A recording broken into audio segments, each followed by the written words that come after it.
Hello സുഖല്ലേ? പണിയെല്ലാം കഴിഞ്ഞിട്ട് നേരെ റൂമിൽ പോയി. ഇന്ന് എന്തുണ്ടാക്കണം എന്നില്ല ഒരു ചിന്തയിൽ തന്നെ ഉണ്ടായിന്. നല്ല അപ്പവും മുട്ടക്കറി ആക്കിയാലോ എന്ന് പറഞ്ഞു നിഷാദ്. അപ്പം പറഞ്ഞ ആയിക്കോട്ടെ മുട്ടക്കറി വെക്കെന്ന് പറഞ്ഞു. ഓന്റെ മുട്ടക്കറി ഭയങ്കര മുട്ടക്കറിയല്ലോ കണ്ടു നോക്കാല. അമ്മതിക്ക മുമ്പോട്ട് വെച്ച കാലം പിന്നോട്ടില്ലാന്ന് തന്നെ. കക്കരിക്കല കുനകുനാന്നരിയുന്നുണ്ട്. നമ്മളാണെങ്കിൽ നല്ല മുട്ടക്കറിയും പത്തലല്ല അപ്പാന്ന് ചുട്ടിന്. പത്തല് തിന്നാൻ ആശയുണ്ടെന്ന് തോന്നുന്നു. ഇങ്ങനെ ഇടക്കിടക്കേ വായിൽ വന്നു. അങ്ങനെ സെല്ലിയാക്കിട്ട് നമ്മ കടന്നിട്ടാ. പിറ്റേന്ന് വന്നിട്ട് ഒരു ലെമൺ ടീം കുടിച്ചിട്ട് നമ്മൾ പണി തുടങ്ങി. ഇന്നാണെങ്കിൽ യോമിൽ ജുമ ചൂടാണെങ്കിൽ ഒന്നൊന്നര ചൂടിട്ട ഈ നമ്മൾ ചോറ്റിന്റെ ബട്ടലെല്ലാം തുറക്കുമ്പോൾ ഒരു ആവിയെല്ലാം വരുത്തുണ്ട്. അതേപോലത്തെ ഒരു ഫീലാണ് പുറത്ത്. ഈ ചൂടിനാണെങ്കിൽ ഈ ലെവനപ്പ് ഒമാൻ ചിപ്സ് കൂട്ടിട്ട് ഒരു കുടി കുടിച്ചാണ്ടല്ലോ മജ. വൈകുന്നേരം റൂമിലെത്തിരാമുണ്ട് താഴ്ന്ന് മോട്ടർ അടിക്കുന്ന ഒച്ചേക്കുന്നത്. ഈടെല്ലാം എങ്ങനെയാന്നിട്ടാ ചെറിയ ചെറിയ വില്ലകളിലേക്കെല്ലാം വന്നിട്ട് വെള്ളടിച്ചു കൊടുക്കുക. അങ്ങനെയുണ്ട് നമ്മളെ ഇന്നത്തെ വിഭവമാണെങ്കിൽ നല്ല ഇറച്ചിക്കറി അല്ല പള്ളിക്കറി എങ്ങനെയാവുന്ന അറിയില്ല. എന്നാലും വെച്ച് നോക്കി. പിന്നെ മുളകും തേങ്ങയും മല്ലിയെല്ലാട് നല്ല പാല് വറുത്ത് വെച്ചിട്ടുണ്ട്. നല്ല പാല് ഇറച്ചിയെല്ലാം കയറ്റി കുക്കറിലിട്ട് അടിയട്ട ഇറച്ചി 10-14 വിസിലിൽ അടിച്ചിട്ട് സെറ്റ് ആയിട്ടുണ്ട്. അതിലേക്ക് തേങ്ങ അരച്ചതും മുളപൊടിയിലോട്ടിട്ട് അവിടെ നല്ല പാല് ഇളക്കി നല്ല പാല് കുറുക്കിട്ടെടുത്ത് അത് കയ്യിലിട്ടിട്ട് ഇളക്കുമ്പോണ്ടല്ലേ ഈ തേങ്ങന്റെയും മുളകിന്റെ എല്ലാം മണം ഇങ്ങനെ മൂക്കിലൊക്കെ അടിച്ചിട്ട് മോനെ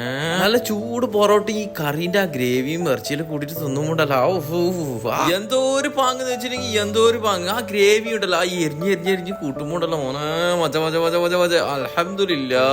അങ്ങനെ കുറച്ച് തത്തക്കും പൊറോട്ട വന്നിട്ട് നമ്മൾ ഇറങ്ങിയിട്ടാ. അപ്പൊ ഓക്കെ ബൈ.